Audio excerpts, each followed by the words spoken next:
Miss Amy, how's it going? Another late attempt at Video Journal 8.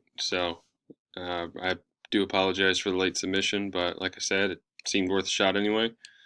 All right, so Video Journal number 8, you gave us some videos to watch on the lynda.com thing. You had some questions down here about copyright infringement. So, what is copyright infringement? Specifically, copyright infringement is when somebody copies a work that has been protected under copyright law. And the next question is, when should you apply for a copyright registration and why? You need to apply for a copyright registration before infringement occurs. You're not going to be able to pursue the damages, um, compensation for the damages in a court of law if you don't have a registration. And it's going to look bad on you if you don't have that registration until before the infringement has occurred. And oh, that's what it said. It said this protects your maximum remedies if you have to seek for damages. Anyway, so where should you apply for a copy of registration and why? Well, the ECO website, off of copyright.gov, that's where you should. And the types of remedies that you can be awarded if you're successful in proving the infringement in a court of law are damages, attorney's fees, and injunction relief. The damages is the amount of money that you can prove lost, or the attorney's fees. That's pretty self-explanatory. They'll pay your attorney's fees. And the injunction relief, which is simply a court order to stop infringing. You know, the court ordering the infringer to stop doing that. So, if someone is using a copyrighted work, what process should you follow to stop the infringement?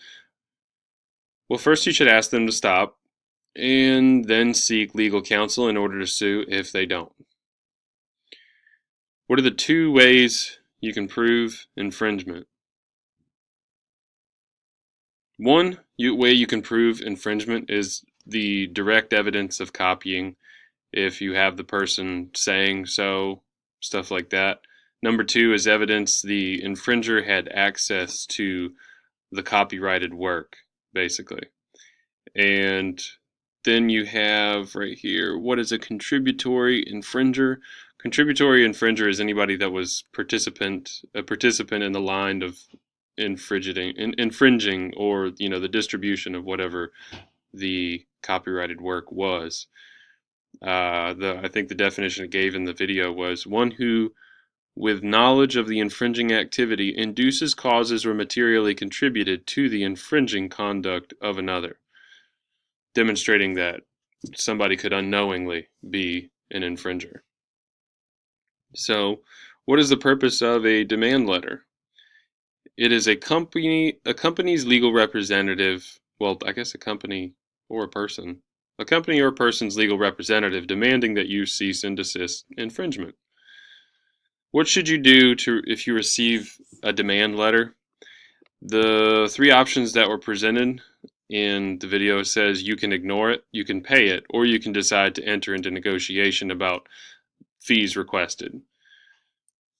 So how can you avoid becoming an infringer? It's pretty simple. Once again, from the video, it's get permission to use it, pay for use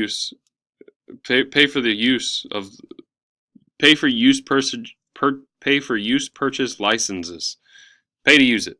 That's what it's saying. And also communicate with the employees that you work with about these practices and the risks of using risks in this industry, I guess you would say. Thanks, Miss Amy. I'll see you around.